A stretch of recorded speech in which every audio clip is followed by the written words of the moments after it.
Possessor is a 2020 psychological sci-fi horror film, directed by Brandon Cronenberg, and is a twisted observation about the world we live in. Our story begins with a lovely lady, who proceeds to jab some sort of needle into her noggin. Understandably, she has a bit of a cry about it, but then, less understandably, she goes and stabs some bloke 20 times, when all he's doing is minding his own business. Now that's not very nice. She then shoves a gun in her mouth, but she can't pull the trigger. Not to worry, the police save her the job, and she gets shot to bits. But it's not quite done there.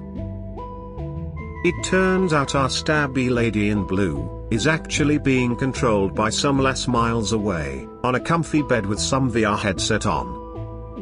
That's right, the agent, known as Tassia Voss, works for a secret organization that use a complex brain manipulation technology to take over, or possess, other people's bodies. Once the possession is achieved, the agent can then mimic the actions and mannerisms of the person, before driving them to commit assassinations for high-paying clients. Sounds like an absolutely horrific, but genius idea to me. Tassia's next lucky victim is Colin Tate, a man of little importance, who just so happens to be engaged to the daughter of a wealthy CEO, played by Sean Bean. The mission is simple: take over Colin's body, kill the CEO, and finally, kill his own fiancée. Well, here's the catch: poor old murderous Tassia isn't really up for the task. She'd rather be relaxing on a beach somewhere with a pina colada, but instead she's stroking some bloke's nipples in the mirror, and playing virtual reality changing rooms. Also, Tassia has a husband and son, who she seldom visits, but her boss keeps encouraging her to cut all ties with them, for the sake of her risky occupation. Less than a day into the possession, weird things start occurring, that Tassia is in no rush to admit to her results-focused superiors. Small white blobs appear for no good reason, and she has a bit of an episode during a trip to the shithouse. This is when it all goes tits up. Tassia's incident blurs the lines between the thoughts of her own, but also Colin's, and we see the start of a malfunction that may or may not scupper her future assassination plot. Now of course, this wasn't meant to happen, and proud old Tassia, whilst controlling Colin's body, doesn't come clean about it. No sir. Not one bit.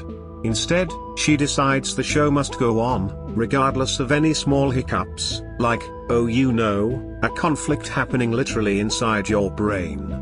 It'll probably be fine, won't it? So there we have it. A man possessed by a sleeping agent, hell-bent on destroying the lives of others, an assassin who really just wants a holiday, and Sean Bean, drinking whiskey like there's no tomorrow.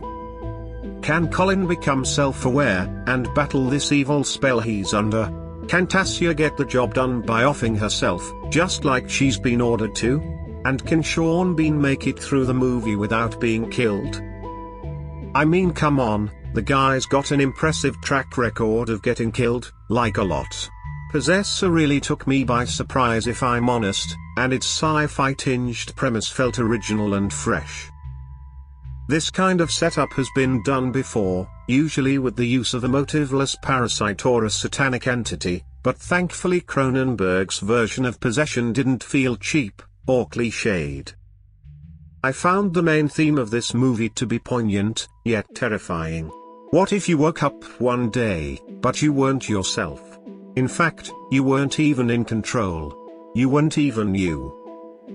Someone else is kissing your partner, or sleeping in your bed, or going to work for you. Actually, that last one sounds pretty sweet. What if the person using your body is going around killing people? Yeah, that's where it gets terrifying. There's a fair number of deaths in this movie, most of them extremely bloody. Hell, there's a lot of blood in this movie. Buckets of the stuff.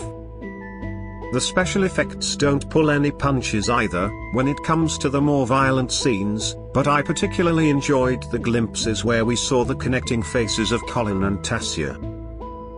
These dreamlike sequences really got the message across that these two characters were united, whether they liked it or not, and made me question who was in control of Colin's body at many points as the story unraveled. The majority of the characters were cold and reserved, so it required a less is more style of acting, which was a good fit for the movie. Possessor is not a scary film, in terms of jump scares, but its real scares come from the idea that anyone, at any time, could be possessed, and then go on to commit atrocious acts, completely unaware. For this reason, it is totally worth watching. If you're squeamish, maybe give this one a miss, as there are some gross moments. Poor Sean Bean. Possessor is by no means a perfect film, but I believe it achieves what it sets out to do.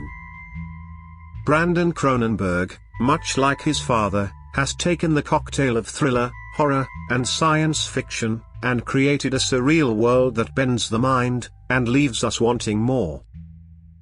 I will definitely be keeping my eye out for more releases from Cronenberg. Thanks for watching. Cheers babes.